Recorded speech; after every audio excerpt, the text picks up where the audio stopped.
Mayotte, une île française ou une île comorienne. Depuis 41 ans, ce différend qui oppose les Comores à la France n'est jamais parvenu à un règlement. Les deux pays sont opposés depuis 1976 lorsqu'un référendum organisé par la France détache définitivement Mayotte des Comores.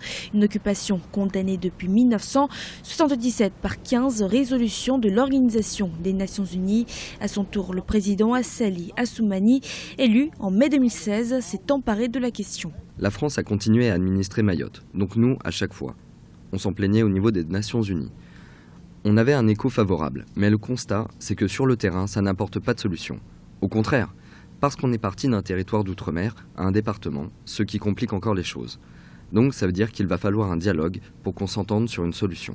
En vertu du principe de l'intangibilité des frontières coloniales, l'ONU considère les Comores comme un État indépendant formé de 4 îles, la Grande Comore, Anjouan, Mohéli et Mayotte. Mayotte dont le statut a évolué depuis 1976 avant de devenir en 2011 un département de la République française. Nous avons un contentieux effectivement avec la France, on connaît, c'est le problème de Mayotte. Le problème à notre niveau, on le pose.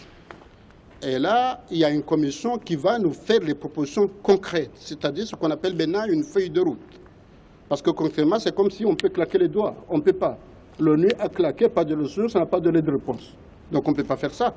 Donc on fait confiance à ce comité paritaire qui sera composé par des autorités françaises et des autorités comoriennes pour discuter et nous faire les propositions qu'on va valider pour essayer comment les mettre en place. Je ne peux pas vous dire que nous sommes le mois d'octobre et d'ici décembre, voilà ce que se passe. Je ne peux pas vous dire. Sinon, je vais mentir. La vérité, un problème qui dure, ça fait 41 ans. J'espère qu'on ne va pas mettre 41 ans pour trouver une solution. Mais réalisez que ce n'est pas facile.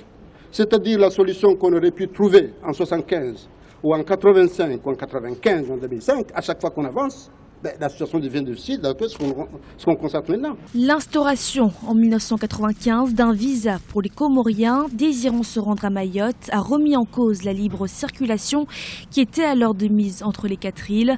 Depuis l'atteinte de l'initiative Pays pauvres très endettés en décembre 2012, les Comores ont renoué avec la croissance économique, mais la crise énergétique continue de peser sur les performances macroéconomiques.